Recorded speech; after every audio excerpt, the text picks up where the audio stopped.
Hi everyone, this is Brian Gundy from For Goodness Snakes, and I just wanted to give you guys an update on my 2014 holdbacks, and I wanted to start off with this gorgeous bumblebee.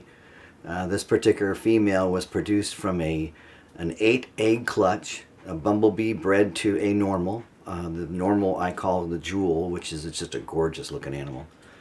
And ended up with 7 bumblebees and 1 normal, from a bumblebee to a normal breeding. And this was the one that I held back, and look at the color on this female. Look how bright this yellow is, and look how bright that white is in contrast with everything else that's going on. Not much of a wobble, which is kind of nice, but just a real pretty snake. So that's the bumblebee that I held back.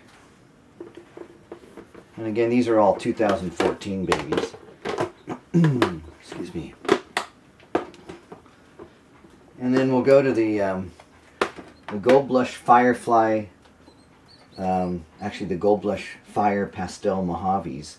But before we go to those, I wanted to show you guys this beautiful Gold Blush Firefly. This is the world's first time I've produced it.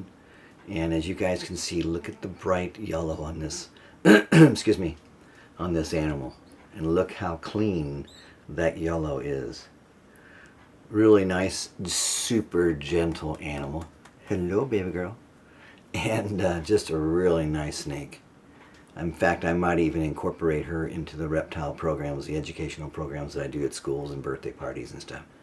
But isn't that just a gorgeous animal? Look how bright that thing is. Whoa.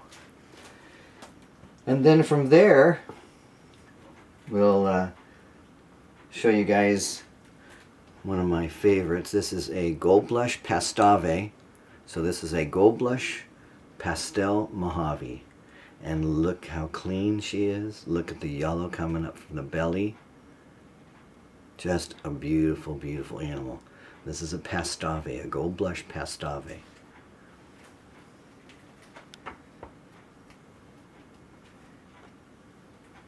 And then this is that particular snake's brother. This is a Gold Blush Fire Pastel Mojave. And look at the pattern at the tail end of this snake. Look what happens to it. It just kind of fades away and does some really interesting stuff. But again, just a beautiful animal.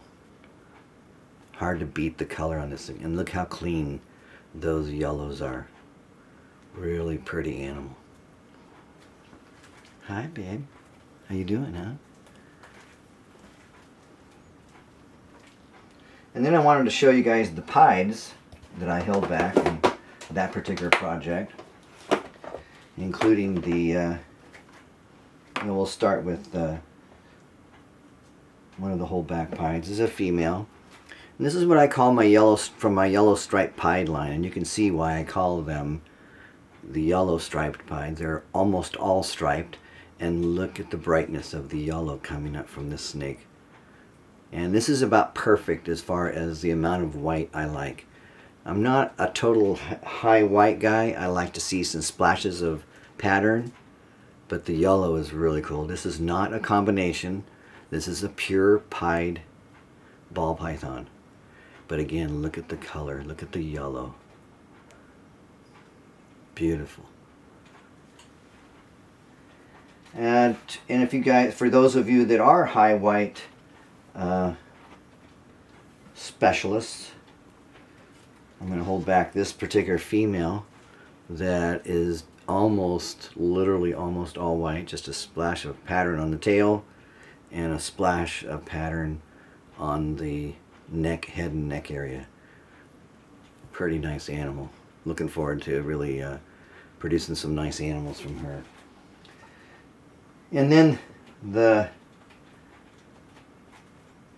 best, I think, were the pied clowns that I produced this year. Here we go. This is the male, and as you can see, a very interesting pattern on the head. And then this is the female. And if you guys remember from one of my previous videos, these guys were just like comatose. This is the female, and look how much white she has. Look at Her color, just gorgeous. She's actually going into shed. She's a pig. She eats anything. She'll even eat in the dead of shed. Just in full shed she'll eat. What I'm really looking forward to is eventually taking that particular female pied clown to, hang on one second. This is what happens when you do this by yourself. So the big plan eventually is to take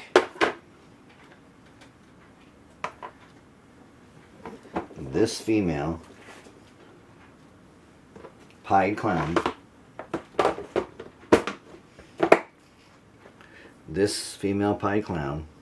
and breed it to this Coral Glow het pied to eventually produce Coral Glow pied clowns. The first time around we'll end up producing Coral Glow pieds that are het for clown, and then we'll take it one step further later on and produce the triple visual, which will be the Coral Glow pied clown. So I'm really excited about this project. This is probably going to be a few years off, but the way this particular female is eating, she's already about 500 grams. It'll probably happen sooner than later. But this will be the big project for me in the next probably 2 or 3 years. Alright everyone, as always, I hope you guys are having a great season. I'm really excited about this particular season coming up. We should produce a lot of interesting things, new things for us. And before I forget, I wanted to thank Brian Barczyk for coming out and visiting with us. We had lunch with him. He was here for, gosh, 4 or 5 hours. And we just had a blast. He brought his friend Brent and his son Noah, and we had lunch here, and it was just a great time. Brian's a class act all the way. You know, the guy is probably the most dedicated, most focused, most committed herp person, herpetoculturalist that I've ever met. The guy is just has an endless desire to really take the herp community and bring it to another level and help those that don't understand the herp community to really understand us. And so I just want to thank him, and Brent Burns, who is a San Jose Sharks player, for coming out here and just really, it was an epic moment in my career as a herpetoculturalist. And I really will, my wife and I will never forget it. And I'm looking forward to Brian coming out here again. We're going to go out, we'll probably do some videos on herping. I'll show him my hot spots, and we'll have some fun out there. So again, you guys, hope you're having a great season. Also, just as always, if you guys have any questions, you're having struggles with breeding, you're not so sure about how to incubate ball python eggs, please feel free to give me a call at 408-981-6694, or you can email me at fgsnakes@sbcglobal.net, and I'll answer any questions you guys have. But anyway, this is the big project for me. Looking forward to it. All right, everyone. You guys take care. Bye-bye.